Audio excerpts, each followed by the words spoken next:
Alors, bon matin à chacun et à chacune. La CAQ de François Legault n'aura jamais été le parti de l'économie. Après 6 ans révolus dans leur 7e année, la CAQ de François Legault démontre encore une fois de plus qu'ils n'ont aucun gouvernail économique. Ce qu'on a constaté, l'arrivée au pouvoir avec des surplus budgétaires de 7 milliards, un déficit historique de 11 milliards l'exercice courant, puis on n'a pas hâte de voir quel sera le prochain déficit. 18 milliards, donc, qui notamment est parti en pur gaspillage de François Legault. Et les exemples, ils sont nombreux. Si vous en voulez, on pourra vous en préciser. 10 000 fonctionnaires de plus à Québec et on ne sent pas passer que les services sont mieux donnés.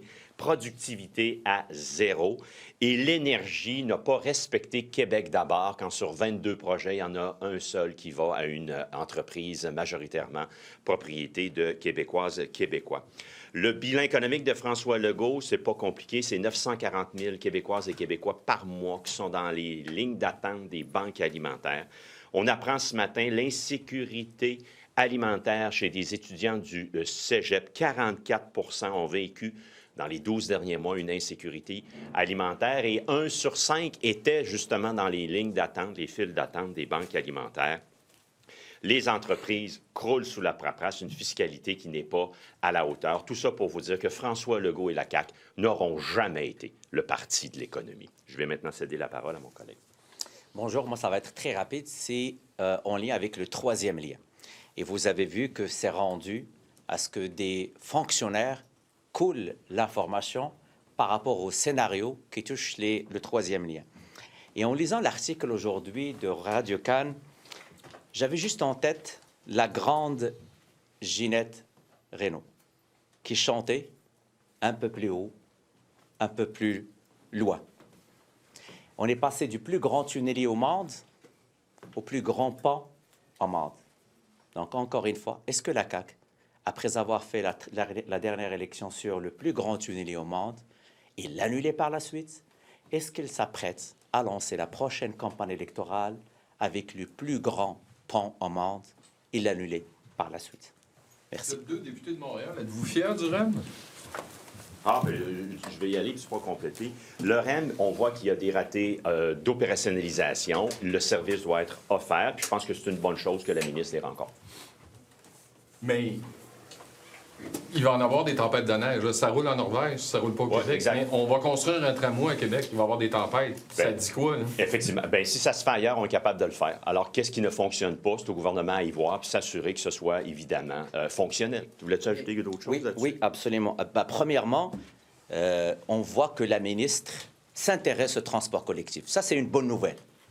Parce qu'il y avait une bonne première, parce qu'il y avait, il y a quelques jours, des problèmes dans le métro de Montréal, mais là, par exemple, je ne l'ai pas vu agir. Je tiens à rappeler que probablement, je pense que je vais donner le titre de la reine de la diversion à Mme Geneviève Guilbeault. Rien qu'aujourd'hui, il y a le dossier de Saclic, il y a le dossier du pont, le plus grand pont au monde, il y a le dossier de l'alcool au volant avec tout ce qui se passe en lien avec l'alcool au volant et la baisse des enquêtes policières. Mais il trouve le temps d'avoir une nouvelle qui touche le REM. Je ne dis pas que ce n'est pas important, c'est important. Et d'ailleurs, j'invite l'ensemble du consortium, parce qu'on parle déjà de 2, mais il y a aussi des gens qui sont responsables des rails à clarifier tout ce qui se passe par rapport au REM. Et surtout rassurer la population qui, elle, veut utiliser le transport collectif. Mais est-ce qu'il n'y a pas un vice dans l'entente initiale? C'est-à-dire qu'à partir du moment où on a donné au REM l'exclusivité du transport entre la Rive-Sud et Montréal, bien, quand il est en panne, il n'y a pas d'alternative. On ne constate pas finalement un problème de fond, là, que les gens sont juste pris. Là. Il y a quelques navettes, mais visiblement, ça ne suffit pas. Moi, il y a le consortium. Moi, j'invite l'ensemble des partenaires du consortium, notamment Atkinis Realis, qui s'occupe des rails, à clarifier ce qui se passe. On est dans un pays nordique, le REM doit fonctionner, ce n'est pas normal. Donc la ministre cible aujourd'hui uniquement Alstom et la Caisse de dépôt. Il y a un autre partenaire qui est responsable des rails, qu'on l'invite à clarifier. On l'invite à clarifier. Est-ce qu'on va ouvrir l'entente?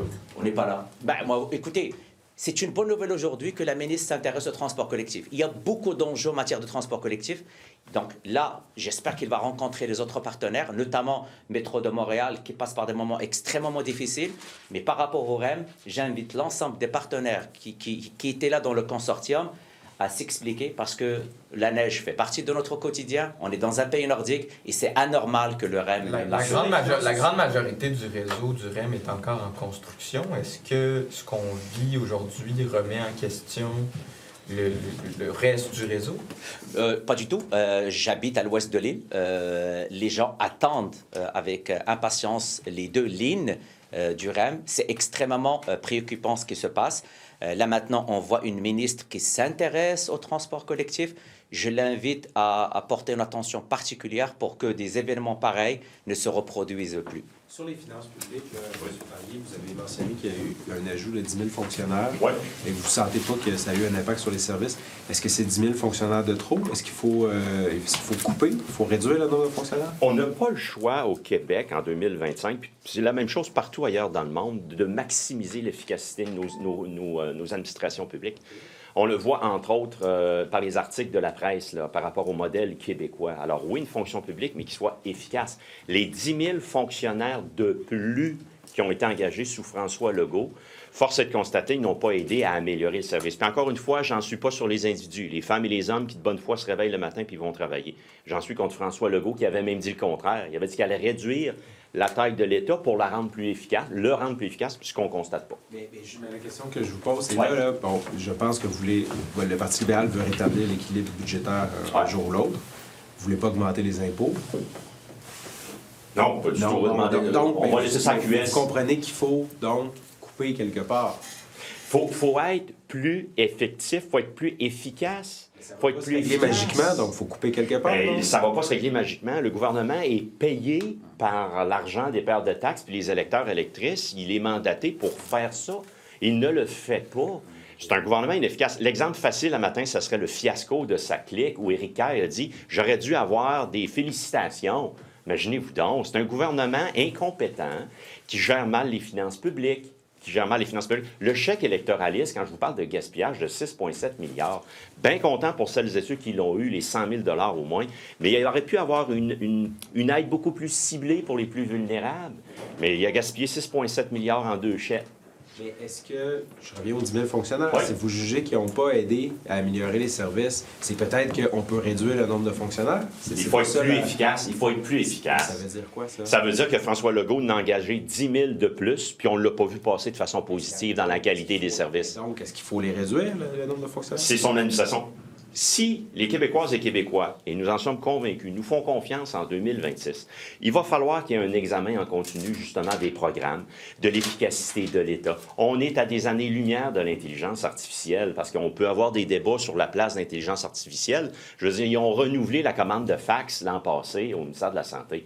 Alors, à matin, ne me demandez pas de ramasser la soue à cochon de François Legault. François Legault, si vous êtes élu, là. Ben, il va falloir... C'est un chèque en blanc que vous demandez, là. Non, pas du tout, pas du tout. Écoutez, on n'est pas à la veille de l'élection. On aura une course à la chefferie, ça fera partie des débats. Par la suite, il y aura la plateforme électorale. Mais on en envoie de l'argent à Québec comme payeur de taxes, là. Hein? On en envoie de l'argent. Il faut que ce soit bien investi. Ce n'est pas le cas sur François Legault. Est-ce que ça vous inspire, là, ce que M. Musk fait aux États-Unis, là, donc analyser tout Je le ne suis programme aucunement inspiré par Elon Musk, en aucune matière. Même en Ça matière clique d'efficacité. Bien, efficacité puis tronçonneuse, je pense qu'il y a une marge. sur sa clique, vous l'avez abordé, donc on attend le rapport de la vérificatrice générale, mais déjà, on s'aperçoit qu'il y avait des voyants rouges là, dans des documents confidentiels, dans le fond, qui ont été dévoilés par des sources. Je veux dire, le gouvernement avait un avertissement, Oui, comme tout quoi à fait. ça s'en venait. Là. Puis avant de céder la parole à mon collègue, j'entends déjà piétiner. Il a hâte de sauter sur le micro pour la prendre, celle-là. Puis il a raison, mais c'est pas parce qu'on rit que c'est drôle. Je veux dire, il y avait des voyants rouges. Moi, je me rappelle, on l'a questionné autant comme étant. Éric Kerr, en décembre 2022, a dit qu'il avait eu une rencontre avec la SAC. Geneviève Guilbeault également a confirmé cette rencontre-là. Il a dit, je leur ai demandé, ils m'ont dit tout était beau, je l'ai laissé aller. Alors, ça a été un laisser-aller, un ministre aujourd'hui qui n'est responsable de rien, un ministre qui a qualifié lui-même cela de fiasco alors que c'était dans sa cour. Je pense que c'est lui, Éric Kerr, le fiasco. Et rappelez-vous d'une chose, quand on parle de gaspillage, là, ça aurait été 154 millions de plus d'argent public qui a été englouti là-dedans. Il est où le shérif Éric Kerr quand il était dans l'opposition puis qui descendait en flammes tous les gaspillages? Voyons donc, Montia. Oui, oui, absolument. Et j'ai quelque chose. Vas-y. Voilà. Non, non. Mais la barre haute. Moi, je pense dans ce dossier, Geneviève Guilbeault est responsable. Et je veux vous le dire, c'est sa responsabilité, la SAC. Vous avez vu le trajet au Parlement, le fait qu'il a oublié de déposer le rapport. Mais le fait de ne pas déposer le rapport est un indicateur de la mauvaise ambiance à l'intérieur de la SAC. Ça ne fonctionnait pas, ça ne marchait pas. Encore loin, pour un gouvernement qui disait suivre les tableaux de bord. Il y avait un tableau de bord et il y avait beaucoup de lumières rouges. Mais aujourd'hui, je ne vais pas questionner les lumières rouges. Moi, ce qui m'intéresse aujourd'hui à savoir, qui a donné le go pour que la transformation se fasse. La déclaration que vous avez vue dans l'article de Radio-Can aujourd'hui est très claire. C'est quelqu'un qui disait, même si on n'était pas prêt, il y a quelqu'un qui nous a fait la pression. Maintenant, la question, est-ce qu'on était à la recherche d'une annonce, d'une transformation, et on a poussé la machine à l'extrême pour avoir une annonce politique? C'est ce que les Québécois doivent savoir aujourd'hui. Qui a ordonné le changement rapide malgré que la machine disait qu'on n'était pas prêt? Donc, les gens de la SAC n'étaient pas prêts, l'informatique n'était pas prêt, il n'y a personne qui était prêt à la CAQ, mais on a ordonné le go par rapport à la transformation numérique. Maintenant, laissez-moi de vous rappeler quelque chose d'extrêmement important, et je blâme aussi Simon Jolin Barrette. Je le blâme parce qu'en tant que contrôleur de l'action gouvernementale, nous avons demandé la reddition de comptes de la SAC. J'ai une lettre le 19 septembre 2023 adressée à M. Simon Jolin Barrette, qui est le leader du gouvernement. On voulait faire une reddition de comptes de la SAC. Cette demande nous a été refusée. Donc aujourd'hui, on se ramasse devant un gouvernement qui a perdu le contrôle au niveau de la SAC, un taux de satisfaction très bas, les gens quittent, il n'y a plus de rétention à la SAC, des problèmes énormes au niveau de la gestion. Et vous avez vu la dernière nomination du gouvernement, ils sont obligés de déloger Dominique Savoie d'une fonction pour l'envoyer être présidente du conseil d'administration de la SAC. Ça ressemble à quoi, ça, d'ailleurs? Est-ce que vous attendez des améliorations à la SAC, considérant l'arrivée de Mme Savoie? Ben, écoutez, je pense que je ne vous apprends rien, que pour la première fois, la vérificatrice générale, ce jeudi, a un seul thème à l'ordre du jour. C'est le thème, le CASA, le système informatique à la SAC. Donc, moi, je présume, c'est des hypothèses, qu'il va y avoir beaucoup de choses qu'on va apprendre ce jeudi, et ça va démontrer qu'on avait raison de demander la reddition de compte, qu'on nous a refusé. Et j'espère, moi, je ne pense pas qu'ils l'ont envoyé pour une partie de tourisme. Ça veut dire que ça va mal. Ils l'ont su plus tard et ils envoient un soldat pour sauver ce qui reste à la SAC. Parce que jusqu'à maintenant, la ministre Geneviève Guilbeault, elle dit « Je ne suis pas responsable, c'est la SAC qui ont tout fait pour que le système ne fonctionne pas. » Mais malheureusement, les Québécois ne savent pas en date d'aujourd'hui qui est responsable. Qui est responsable de ce fiasco? Ça nous coûte beaucoup d'argent, on a perdu beaucoup d'argent. Les Québécois ont payé des frais parce qu'ils n'ont pas payé leur permis à temps. Et ça, la SAC se déresponsabilise.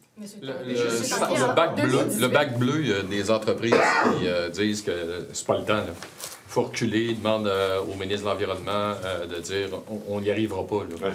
Est-ce que vous êtes plutôt favorable ou vous dites non, oui. Au nom de l'environnement, il faut le faire? Là? Nous, on était pour le principe du projet de loi, mais nous sommes favorables à ce qu'il y ait un étalement des obligations. Quand on voit encore un autre exemple aujourd'hui avec les restaurants bénis, 15 000 $ l'évaluation qui est faite par année quant au coût de cette mesure-là. Nous, on ne veut pas un choc tarifaire sous cette nature-là.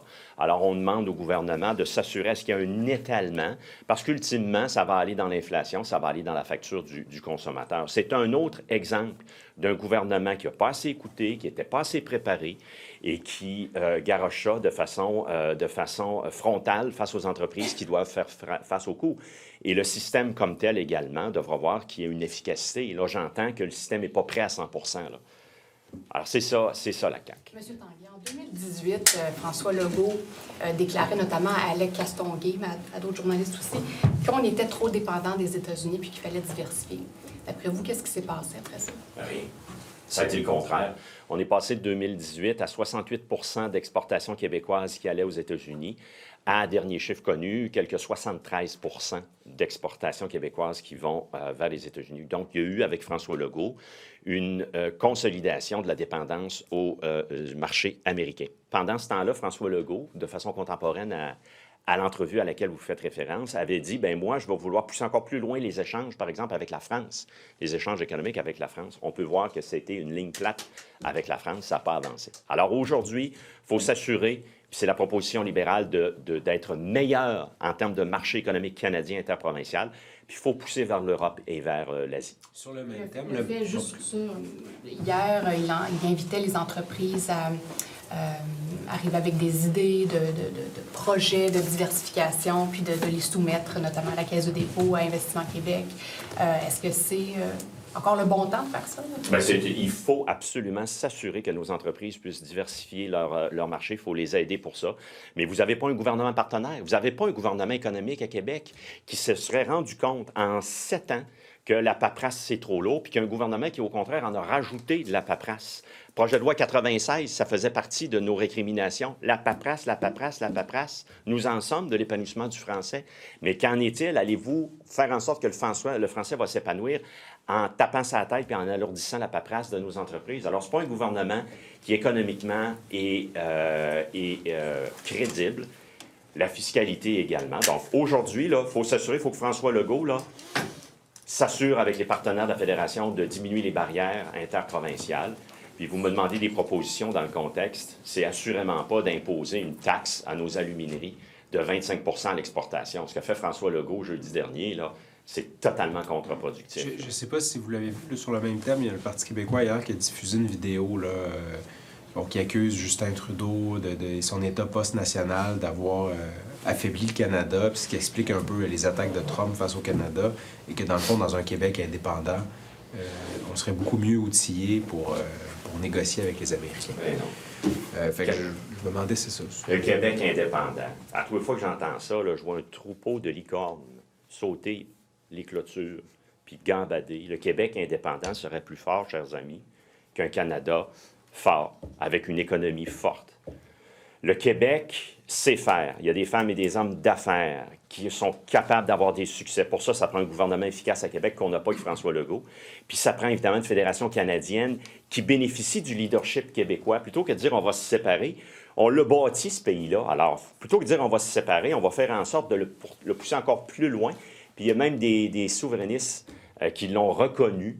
Le Québec aurait été une société qui aura su s'épanouir depuis la Révolution tranquille au sein de la Fédération canadienne. Alors, on va laisser les licornes au Parti québécois, voir si Donald Trump serait plus stressé de nous voir séparés que de voir l'ensemble canadien bien coordonné. Voyons donc.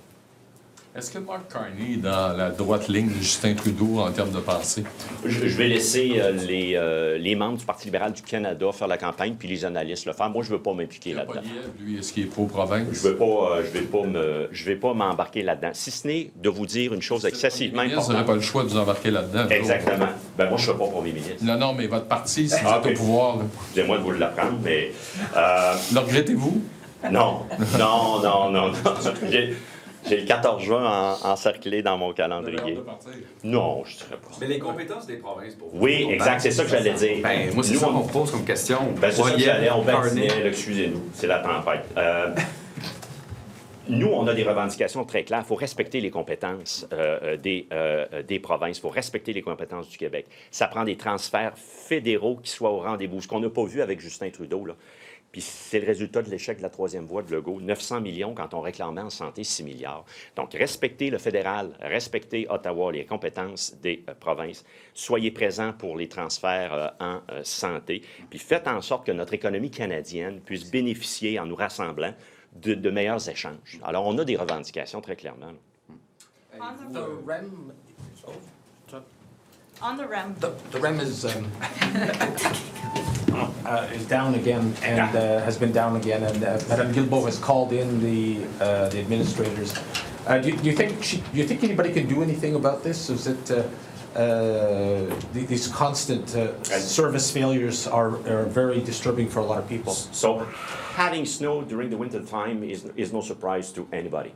So the Caisse de dépôt signed to make sure that with the operator, the service will be rendered, the service will be delivered, and we can see failure. So it's something that has been done in the past and is actually done in other countries where we have strong winter. So it's not, it's abnormal. And again, it's important for the service to be rendered, and I think that it's a good thing for Mrs. Guilbeault to ask questions, contrary to what she hasn't done for the Fiasco SACLIC.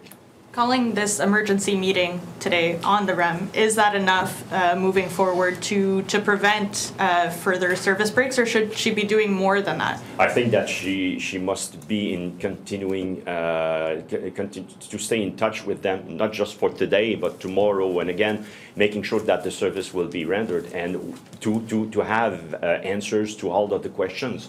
What's going wrong, and what's the plan to fix it? It's important. And Monsef? We only add one thing. It's not only about the consortium of Caisse de dépôt and Alstom.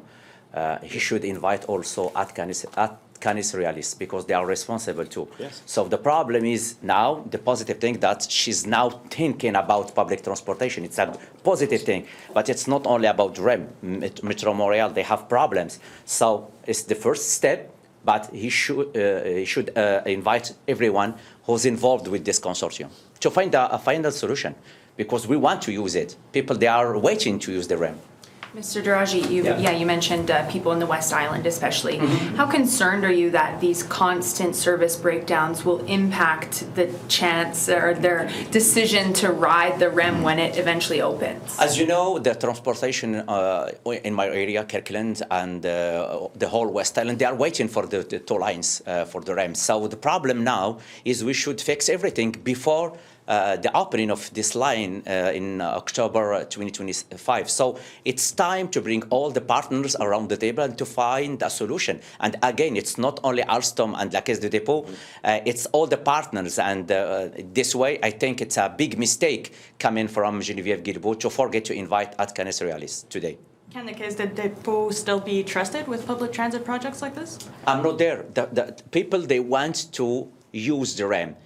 People, they are asking for a good public transportation. And again, it's not only the problem of the REM, it's the whole area in Montreal. We have problem also with Métro de Montréal. So now there is an emergency. I'm happy that she's now interested for the public transportation. It's only the first meeting. I hope we'll have answers, and it's going to be the last time that we will have problems with the REM. And just on SACLIC, we'll hear from the Auditor General on Thursday, but there was already a report that came out in Radio-Canada this morning. Just how concerned or surprised are you by the fact that maybe some of these issues were known beforehand and it didn't stop the launch of SACLIC? You know, it's not the first time that we have this kind of problems with the SAC. The problem now is who's accountable for this? Who's accountable? So the minister, she's Minister of Transportation since the beginning of this mandate, almost now 3 years. It's half of the mandate. We have so many problems inside the SAC. And again, we sent a letter in 2023 to Simon Jean Labarrette because we want to know what's happened with the SAC. He refused our request. So this government, they have an accumulation of failure. And again, who's accountable with this problem? But in your view, who is accountable? Who's fault is this? Clearly the government. Clearly François Legault and Geneviève Guilbeault. They should answer all the questions now, because people, they paid for their mistake, because they closed the SAC for 3 weeks. And now we will wait until, like in 2 days, we will have another report come in from La Vérificatrice Générale. And maybe we will know more problems for the CASA, the system used inside the SAC. Pourquoi vous n'êtes pas opposé à ce que la Caisse donne le contrat pour le matériel roulant du REM à une compagnie indienne. Pourquoi, à l'époque, vous n'êtes pas opposé à ça? Il faut parler de Du quel? REM? Le REM, Du REM, oui. Le Oui. contrat qui a été donné à une compagnie indienne, finalement... Laquelle? Désolé, parce que je peux vous revenir pour faire, parce que là, c'est vraiment pas une question que j'avais, mais je peux vous revenir, aucun problème. On va vous revenir. Merci beaucoup. Merci.